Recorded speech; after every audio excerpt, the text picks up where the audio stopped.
So, for over 70 years, the U.S. ambassador to the United Nations, well, they've been the face of American diplomacy. But under the Obama administration, Samantha Power appears to have taken on a much different, much more sinister role. According to brand new Fox News reports, Samantha Powers had made hundreds of requests to unmask the identities of Americans whose conversations were captured by the Federal Foreign Intelligence reporting, get this, exceeding 260 requests just in the election year of 2016 alone.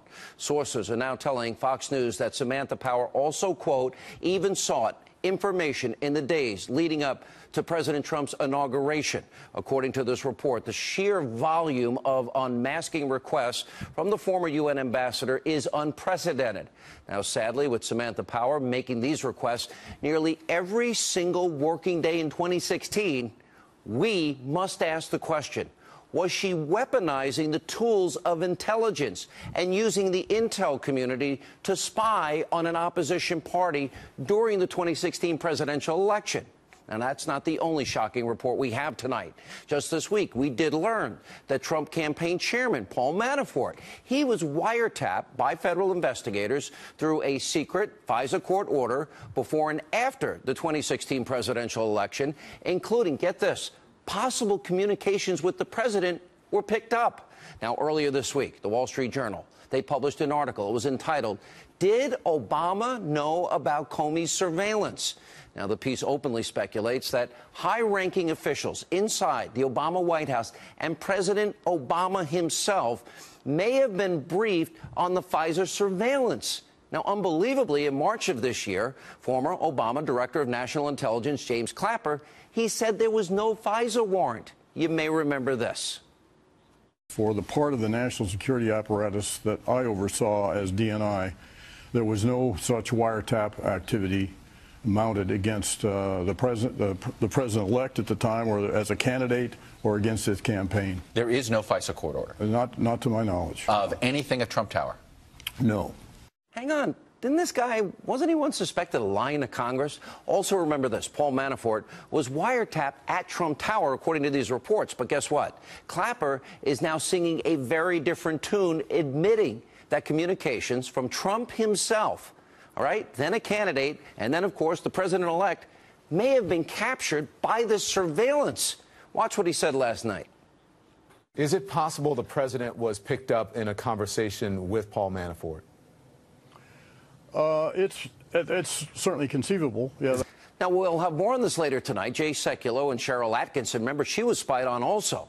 But first, here, the American people have been lied to. You've been lied to repeatedly, and nobody on the left, no one in the mainstream media seems to care. Now, let's talk about the Russia collusion investigation for a minute. Now, it's become very evident that Mueller and his team are hell-bent, in my opinion. They want to indict Paul Manafort and possibly even retired Lieutenant General Michael Flynn. Mueller is on a witch hunt. And by the way, the media is helping him every day build this into a feeding frenzy. This week, the Washington Post, you know, they have so many false reports. They reported on an email exchange between Manafort and a Russian billionaire where Manafort actually offered to give the businessman briefings related to the campaign, the 2016 campaign.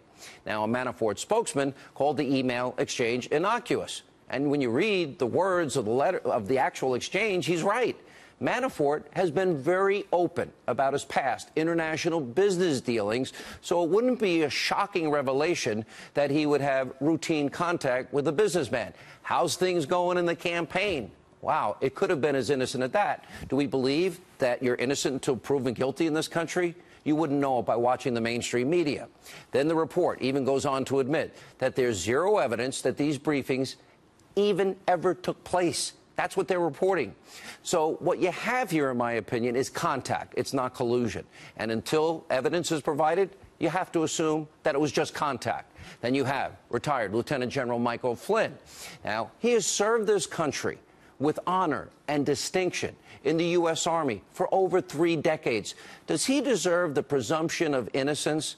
Now, he has been subjected to unmasking. He has even had his private phone conversations with a Russian diplomat Well, that was leaked to the press, and that is a felony. That is a crime. That is a violation of the Espionage Act. In fact, it's the only crime we know for sure that was committed in the 11 months about talking about this. And as I've said multiple times on this program, if there is actual proof, hard evidence of collusion, please show us. We will report it right here on this program. Here's another interesting fact we learned this week. Fox News also reporting that Mueller's team interviewed the Deputy Attorney General, Rod Rosenstein, who happens to be the guy that appointed Robert Mueller. He's his boss. About what? The Russia investigation. Can anybody say conflict of interest? And remember, Comey leaked to the New York Times for the purpose of his friend Mueller to become the special counsel. Here is why all of this matters. It has now become evident, now more than ever, that in America we have a two-tier justice system in this country. You, the American people, you are being fed garbage, lies, half-truths on a daily basis. You are being betrayed by these institutions that are supposed to protect you and be honorable, and in the case of the Justice Department, carry out the rule of law. You should be disgusted. I am. There are real crimes with real evidence of real collusion that is being ignored by the media, Robert Mueller, and even at this point, the Attorney General, Jeff Sessions. For example, an investigation needs to be opened into this unmasking and leaking intelligence scandal. Why was Samantha Powers, the UN representative, unmasking all the names of these people leading up to the election, nearly one a day? Well, was it politically motivated? Seems to me like it's a very good possibility.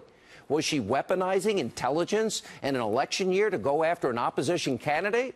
And then you have former Obama National Security Advisor Susan Rice. And according to other reports, she also was responsible for rampant unmasking requests in 2016, including the identities of multiple Trump officials, senior officials. And then you got Ben Rhodes, close former aide to President Obama.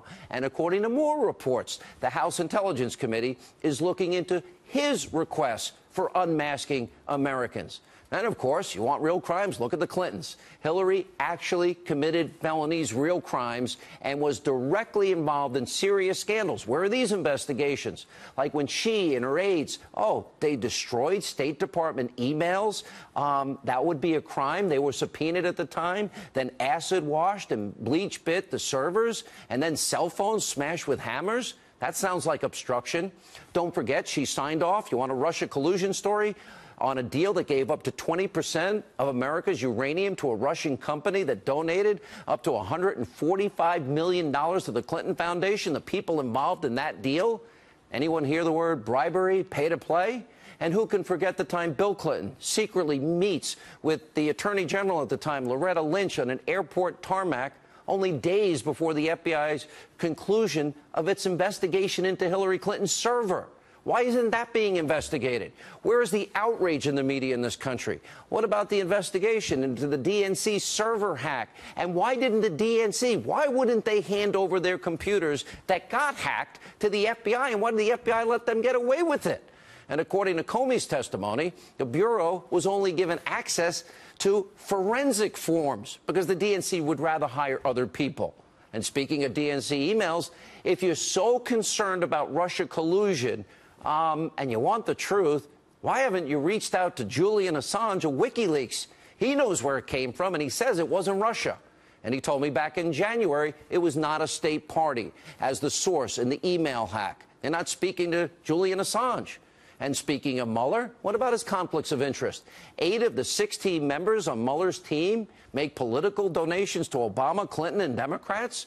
And that's only the start of it. Mueller, Comey, best friends. And as Fox News legal analyst Greg Jarrett continues to point out, that relationship could be a violation of 2 laws. And you have Comey. He may have broken the law, drafting memos on government computers, removing those documents from the FBI. Comey admitted under oath that his friend leaked the contents of the memos to the New York Times in the hopes that a special counsel would be appointed, and it was. And we can't forget about Comey testifying that Loretta Lynch pressured him to call the investigation a matter, and he took the talking points as his own. Where's the investigation into possible Ukrainian election interference? Politico reports back in January, Ukrainian efforts to sabotage Trump backfire. Kiev officials scrambling to make amends with President-elect after quietly working to boost Clinton. Wow. There also needs to be investigations into the disturbing amount of deep state leaks. Senate report, almost a leak a day in the beginning of the Trump presidency. That's insanity, and it's illegal. So it's becoming a clear and present danger, not only to the president, but the people around him, but to the country, to the Constitution, to the rights, our Fourth Amendment rights to privacy. Really? Where's the DOJ? When are they going to crack down on these leaks? Anybody care about Debbie Wasserman Schultz, or former IT staffer, in that scandal? Where's the special counsel there? Why did the former DNC chair keep him on the payroll? He had double billed. With everything else we just laid out here, this is the danger. It is clearly in America today a two-tiered justice system, and that's sad. That's real. That's scary. How can we believe in equal justice under the law? This is now becoming beyond a constitutional crisis, in my opinion.